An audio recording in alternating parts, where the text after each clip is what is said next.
Kevin asked me to. Right. I'm not.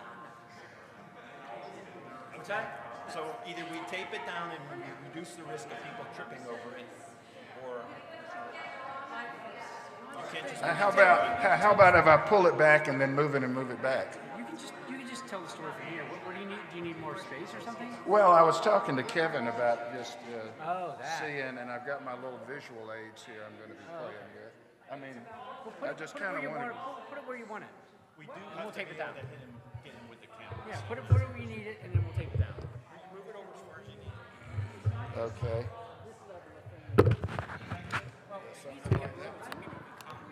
We are testing the mic out so we can hear this on the side here. Could I just move it out of the way, and then when I need it, move it and then move it back? Would that work? Can you hear anything in the... Dirk, should I keep on talking? Can you hear anything through the monitors?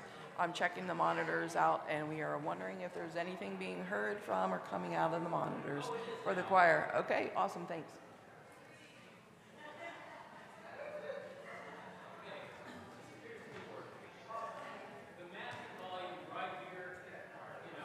Hi, Amy. I don't know.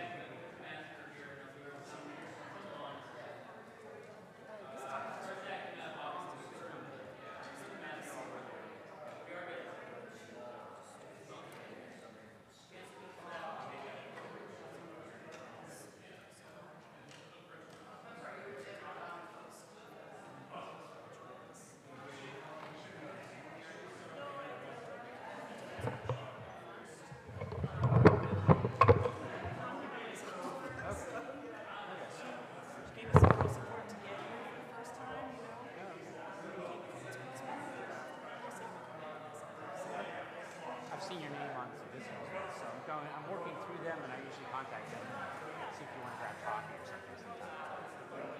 So I'll try to give you a text, send you a text. Usually I do text. And contact.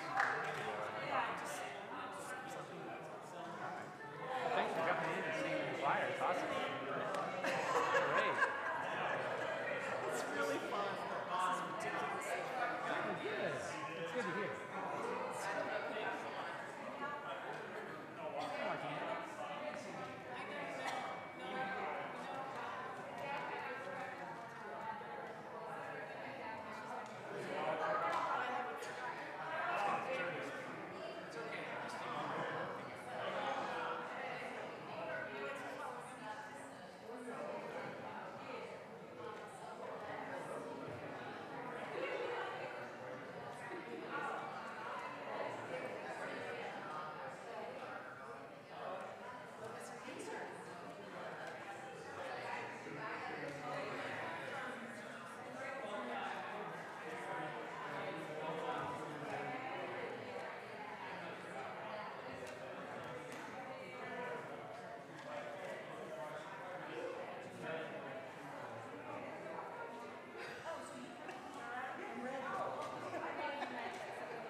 For any visitors, I'm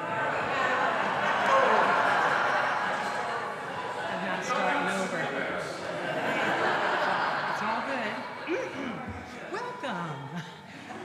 For any visitors who are here with us for the first time and who may feel comfortable doing so, would you please stand and tell us your name, where you're from, so that we can be together and know you a little better? Do we have first-time visitors here on my left? Yay!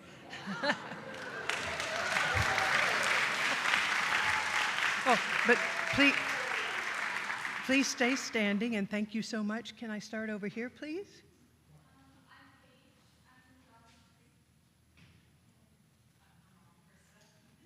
Welcome.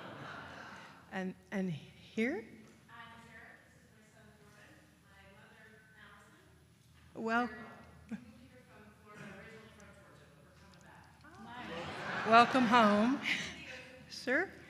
Yes, my name is Pratt. I'm visiting from Hawaii. Yes, visiting from San Francisco. Here with Martina, so.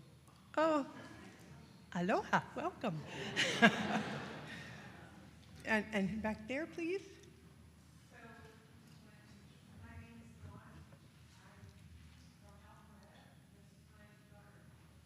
Oh, welcome. I'm just going to keep you. Yes, you folks, please. I'm Carl Raymond. I spent most of my life in Washington, D.C., but I moved to Gainesville, Florida, where I met Barbara many years ago. And we just recently moved to California. Well, welcome. Ma'am? Oh, I'm sorry.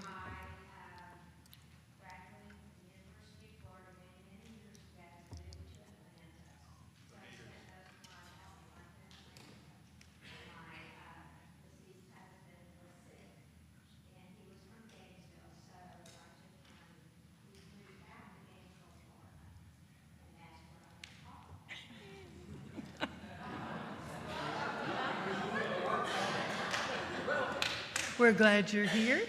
Ma'am?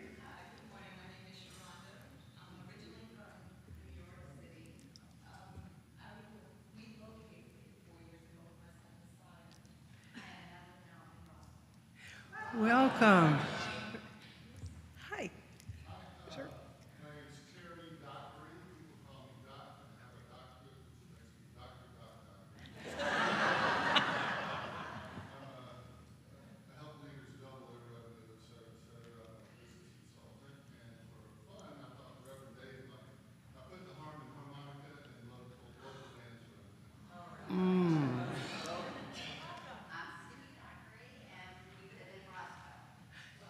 Welcome so much. We're so glad you're here. Are there any visitors on my right? All right, we followed directions. Yes.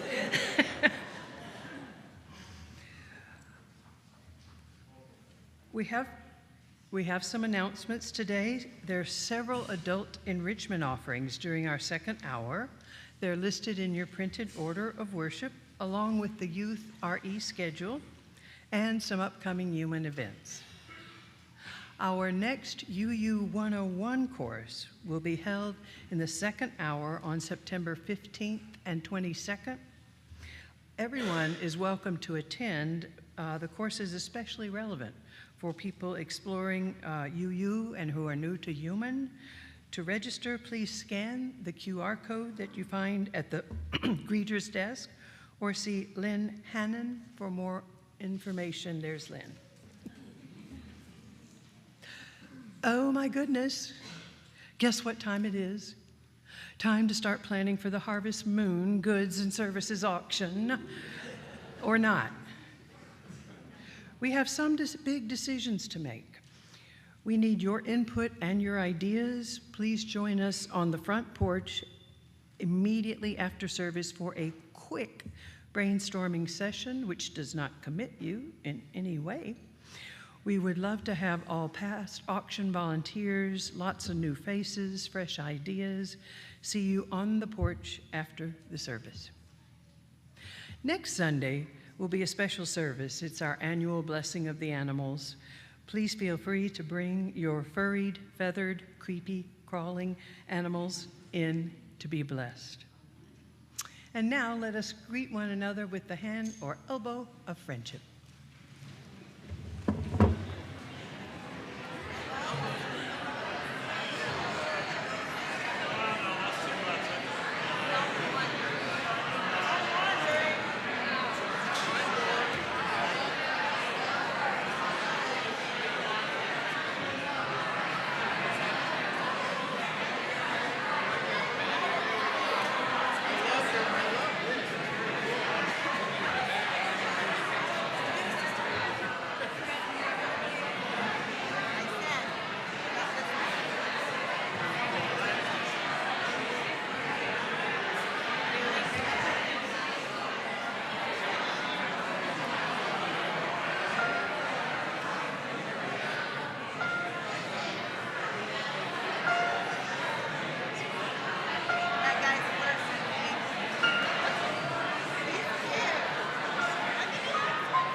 Good morning.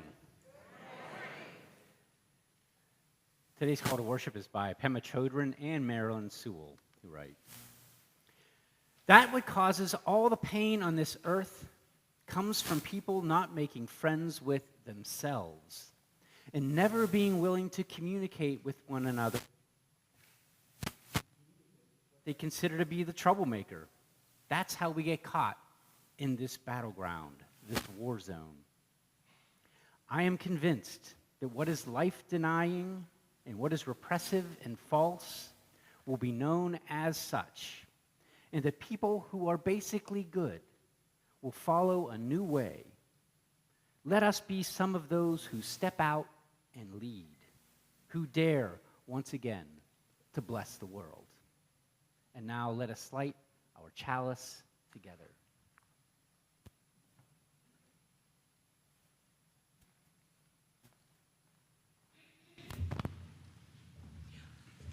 Please join me in reading the words in your order of service. Come into this circle of love and justice. Come into this community where we can dream and believe in those dreams. Come into this holy space where we remember who we are and how we want to live. Come now and let us worship together. Please stand as you are willing and able and sing our opening hymn, number 1008, in your teal hymnal. Alex will play through once and then we will sing together.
Grandpa Rollins story time. Any of the kids that want to come up here? Yes, I like to talk.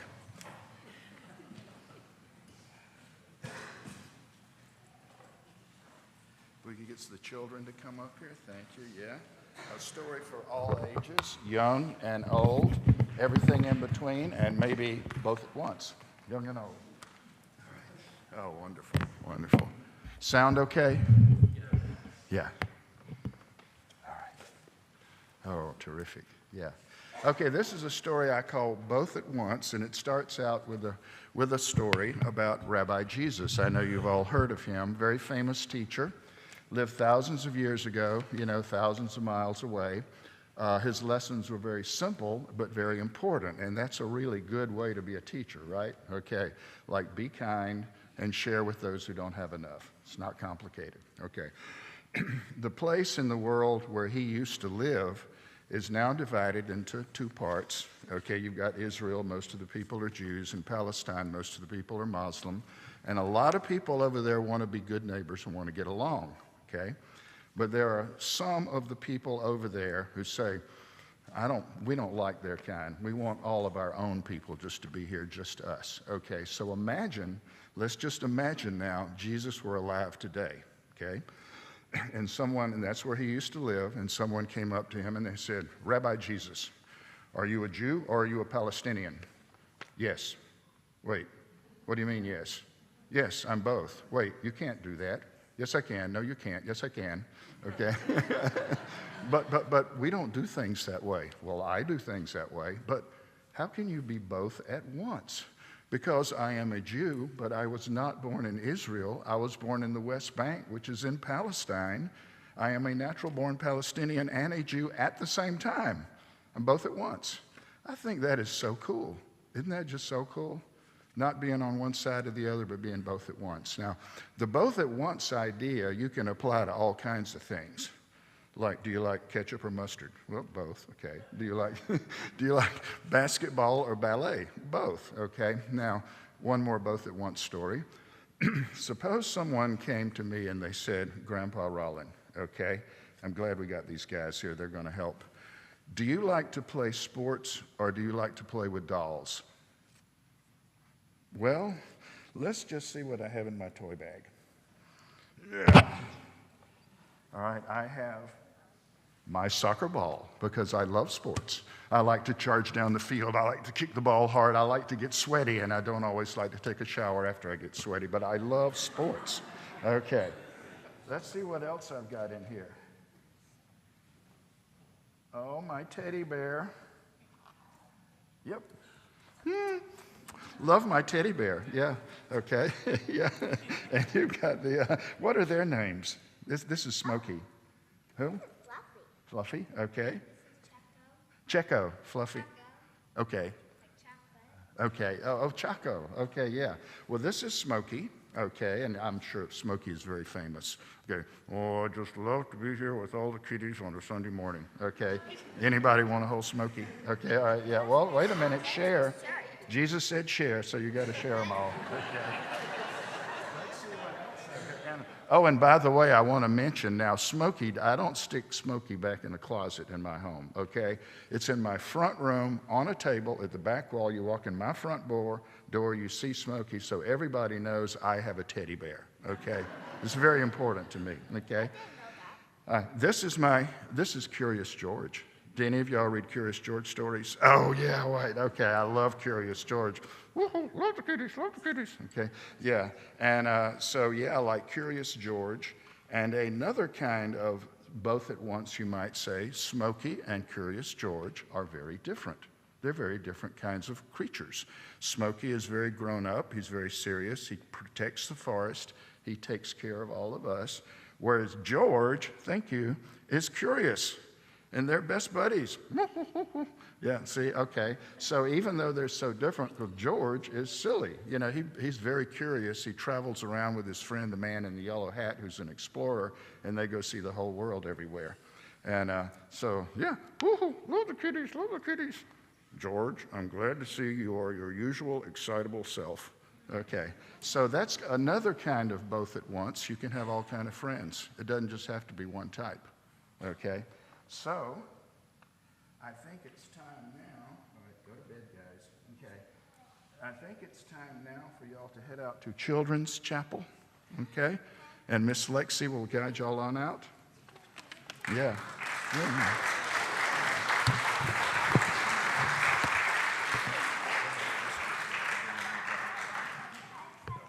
Please join in singing Love is the Doctrine of this Church. You find it as an insert in your order of service.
Now is the time in our service when the love that binds us together is spoken aloud.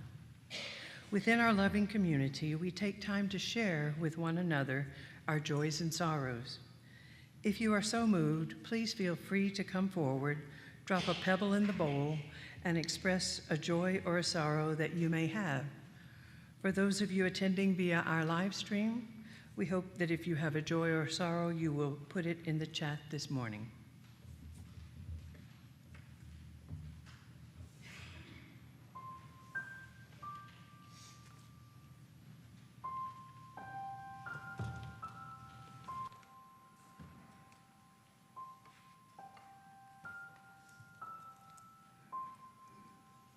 I'm Dwana. I have a mixed joy and sorrow, which is what has been called terrible beauty and wonderful catastrophe. And talking about bridging, I came here 8 years ago, the day after Donald Trump was elected. I had to find a place to be with this. And I also, the day after the towers fell, is when my guard was down and a patient I'd known for years came in the office. He asked how I was doing, and I started to cry. He hugged me, and we got married 4 months later. So here is, too, the terrible beauty and wonderful catastrophes, because sometimes they have to shake us up.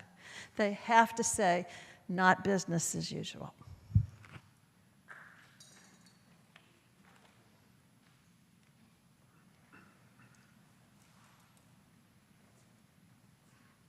Hi.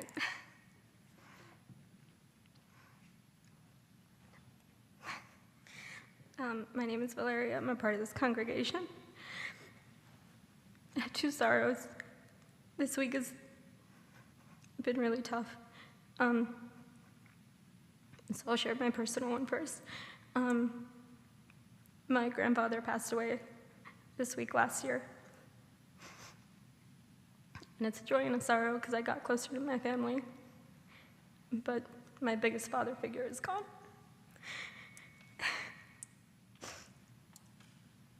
And this past Monday, one of my former students passed away. He had just graduated in May. He had so much light and so much positivity. And it's just very tragic to see somebody that made everyone so happy gone. So if you guys could just keep his family, his friends in your hearts, that would be carrying him forward. Thank you.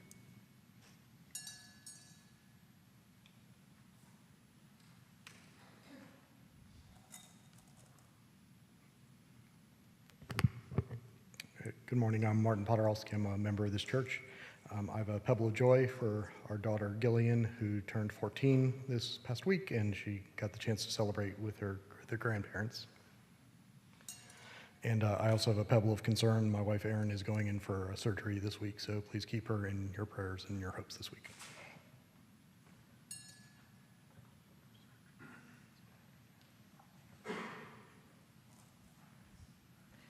Good morning, I'm Carla Rosati. I have two joys this morning. This past week, I went for the first time to the mountains, the UU retreat in North Carolina, and it was a farm retreat. I'm not a farmer, but we did talk about sustainable food. We talked about how to integrate animals into your garden. We talked about native plants. It was beautiful, and it was run by young people who care and who I'm hopeful will do a better job than some of us have done in our generation caring for the planet. And the second joy, I have to toot my horn about social justice. So again, thankful for those of you who took postcards and letters.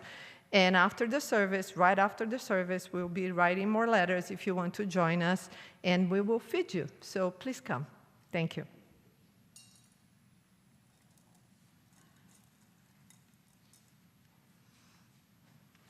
I will drop a final pebble for those joys and sorrows too tender to escape our hearts. May we hold one another in love in the coming week.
Thank you. Sounded wonderful. As usual. Is this a record for the number of people in the choir? Maybe? What's that? There's empty seats. Once upon a time, there was a widower who had 3 sons. And when he passed away, he left his entire inheritance, which was 17 camels, to the 3 sons. And when they read his will, it said that the first son would get half of them, the second son would get 1/3, and the third son would get 1/9. Well, 17 being a prime number is not divisible by 2, 3, or 9. So they had a conflict. The first son came up with this reasonable argument based upon ethics and precedent and facts, and he tried to lay out a reasonable, rational plan on how the camels should be split up. But his brothers just looked back at him dumbfoundedly. The second son refused to listen and just merely told his brothers, this is what I want, this is what I want, this is what I want, this is what I want. And when his brothers really didn't listen to that, he got frustrated, left the field, and just avoided his brothers, and then, ghosted them and blocked them on his social media. The third son just refused to believe that their father had passed away. He was just in complete denial. Therefore, there was no need to even discuss what needed to be inherited. Well, a wise woman in town heard about this argument that the 3 brothers were having, this conflict that they were having. And she went over to their house, and she gave them a camel. Now they had 18. So now, the first brother got 9, half. The second brother got 6, 1/3. And the third brother got 1/9, 2. 9 plus 6 is 15, plus 2 is 17. They had 1 left over, and they gave the camel back to the woman after thanking him. Thanking her. It's inevitable. At some time in your life, you're going to be in conflict with people that you love. Perhaps a little girl heard her parents say from time to time that a proper relationship should be between a man and a woman, and anything else is sinful and wrong. And that little girl might grow up to come out eventually as an adult as a lesbian. And when that happens, there's going to be some kind of conflict, some impasse. Or maybe a young boy heard from his parents that all races should be respected, that yet relationships between races or marriage between races isn't a good idea, and that should be avoided. And when that boy grows up and falls in love with a woman of a different race, there's going to be a conflict. Or perhaps one of your siblings or maybe a cousin or a good friend says that a certain presidential candidate wasn't born in the United States. He won't show us his birth certificate. Therefore, he can't be president. Besides that, he's a Muslim, they say. And when that's said, there's going to be a conflict. Conflict with those who you love can be heartbreaking. It is heartbreaking.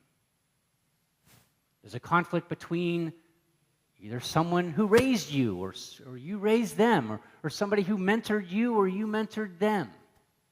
Or you look up to them, they look up to you. But yet those you love aren't the only ones we are in conflict with at times. Friends, coworkers, acquaintances, perfect strangers, we can all get enmeshed in conflict. In my earlier story, the eldest son tried to resolve the conflict by using a rational, reasonable argument. He likely thought that he was the keeper of reason in the family, and that his brothers were probably incapable of reasoning well, so he took it upon himself to reason for them as well. And his brothers didn't see the reason in their elder brother's reasoning at all. And this is something that I've actually noticed in a lot of conflicts between people in my life. One of the two parties, likely both of the parties, think that the other party has a completely invalid argument. Therefore, it carries no weight. Real evidence might be there to support both sides, but then again, both parties think that the other party case is invalid. Like it or not, right or wrong, whether or not a third party acknowledges evidence on either side, that's kind of the baseline when there's a conflict. So reason and rationality often doesn't work, usually doesn't work. In conflict, rather than using reason and rationality, one must be open to and understand the why of the other person's argument, the why of the other person's position. And to be able to commit to understand that other person's why, one must first commit one's heart to the relationship. And often, that's where it ends. Because sometimes people are unwilling to really do that, to take that step.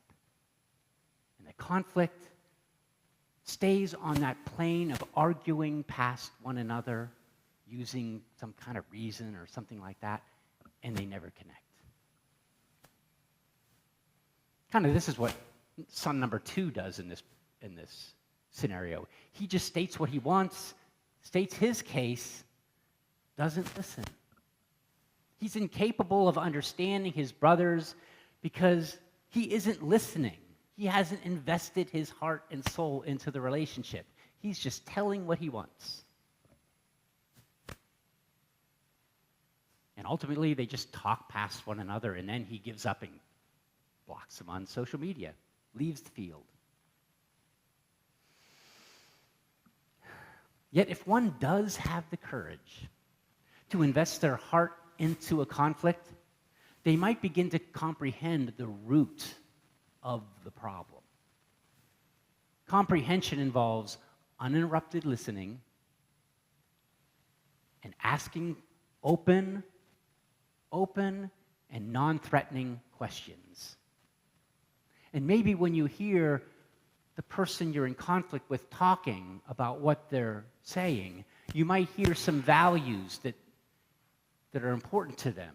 Maybe those values align with yours.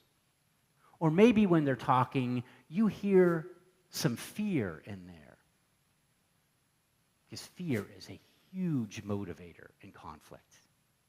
It's like an invisible elephant in the room that's dragging one of the parties towards to a position of safety.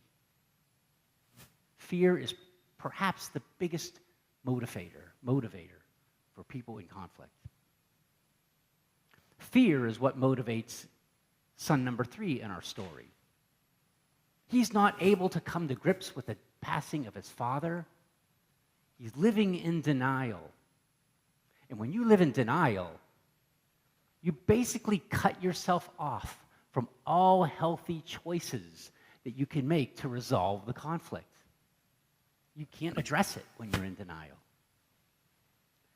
Getting to someone's fear is perhaps the most difficult work to do when you're faced with conflict. When someone's paralyzed or in denial, it's tough for them to acknowledge it. And again, when getting to someone's fear, that's often the root of the problem. The reason it's so difficult to uncover fear because it requires the greatest investment on your part to the situation. You have to make the deepest extension of love and compassion to get there. Your deepest amount of warm and soft-heartedness into a conflict to get there, to get at someone's fear. Again, more often than not, people are unwilling to do that. to be vulnerable in that way. And instead, because it's actually easier, less vulnerable, we argue, we debate, we confront, and sometimes even shame.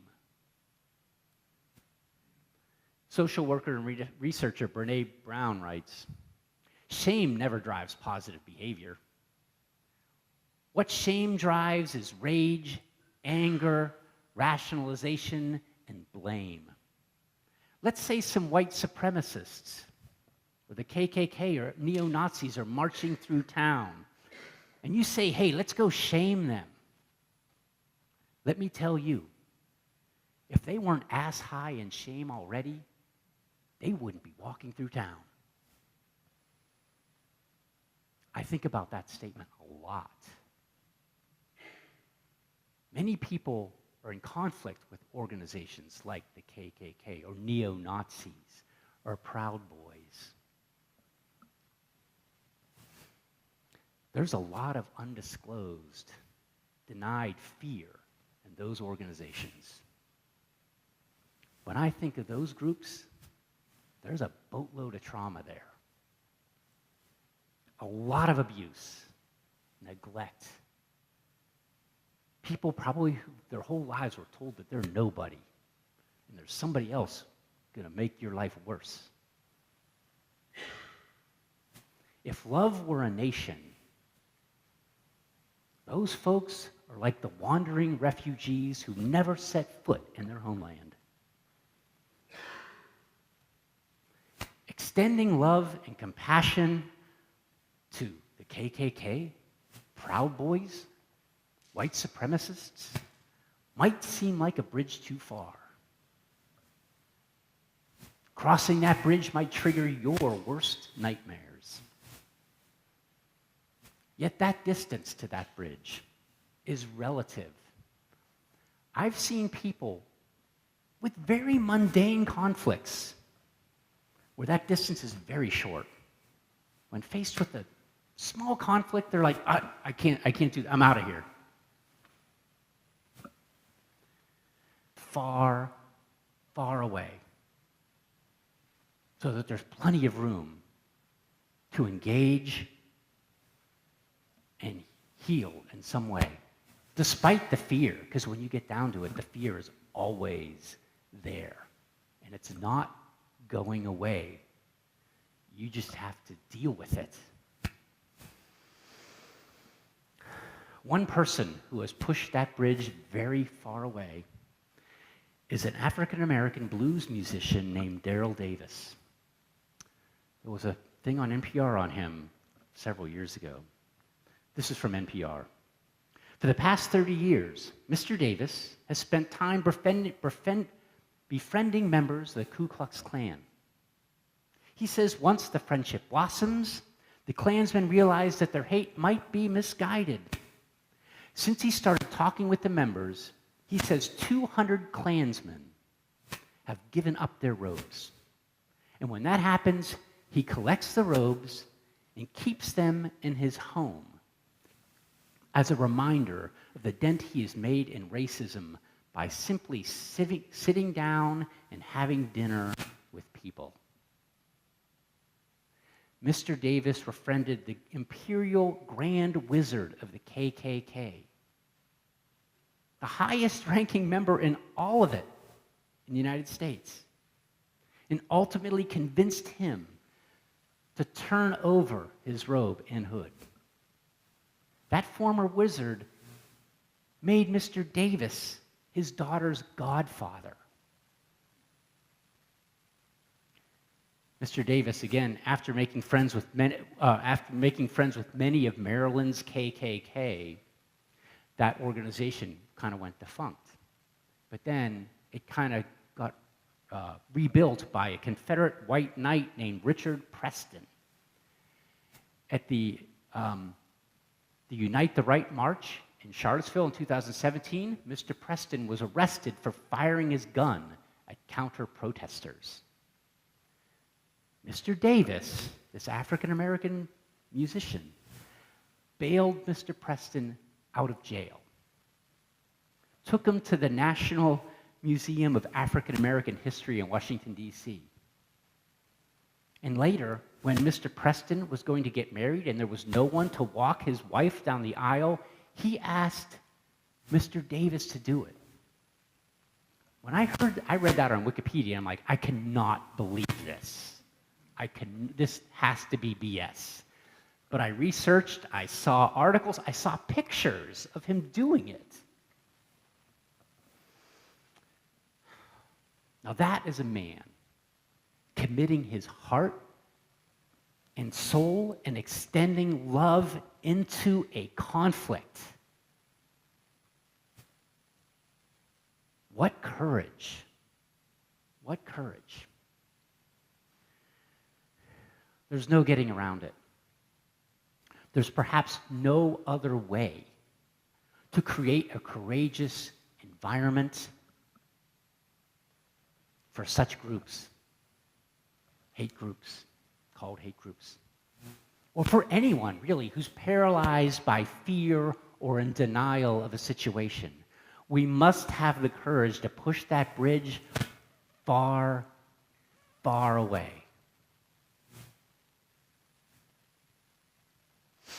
There's no other way to create a courageous environment for people without us having the courage to invest in relationships, to extend love and compassion into a world badly in need of it. This is love. This is also social justice.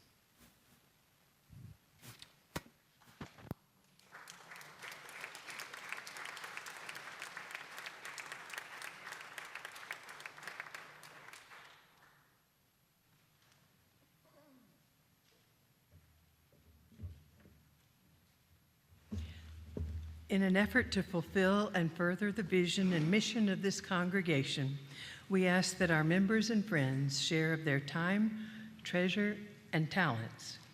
With this, we will now take the offering. You may also use the Give Now option on the Breeze app. This month's 50-50 recipient is the Grove Way Community Group, so any checks or Breeze donations designated as 50-50 during the month of August will go to support their work.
We accept this sacred offering generously given by our beloved members and friends. May we use it wisely and judiciously in service to our mission.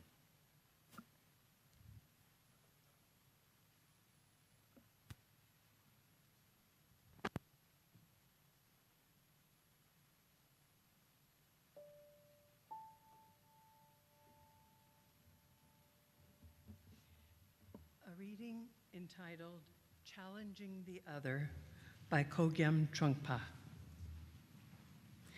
If you want to develop an effective way of challenging something, you have to develop a lot of maitri, or loving kindness, toward those with whom you disagree.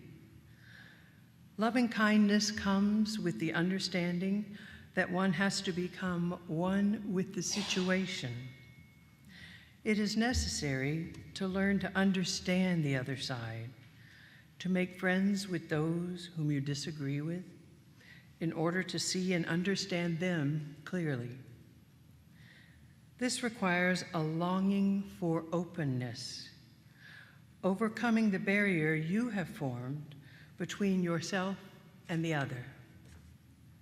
This is what it means to be what I call a true warrior. It is very important that the warrior be able to become open, one with the situation, and develop loving kindness. Then the whole force of the other becomes one with you. The other needs another strength coming, advancing. When your force is not there, when you do not produce another force of hatred, the opposing force falls away. Please join me in singing our closing hymn, number 1031, Filled with Loving Kindness. Alex will play through once and we will sing together.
Please join me now in reading the words in our order of worship to extinguish our chalice. And now let us extinguish our chalice together. We extinguish this flame, but not the light of truth, the warmth of community, or the fire of commitment. These we carry in our hearts until we are together again.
You make an enemy of the other only through fear. So fear is the enemy. Conquer your fear, and you've conquered all enemies. Go in peace and enjoy your week.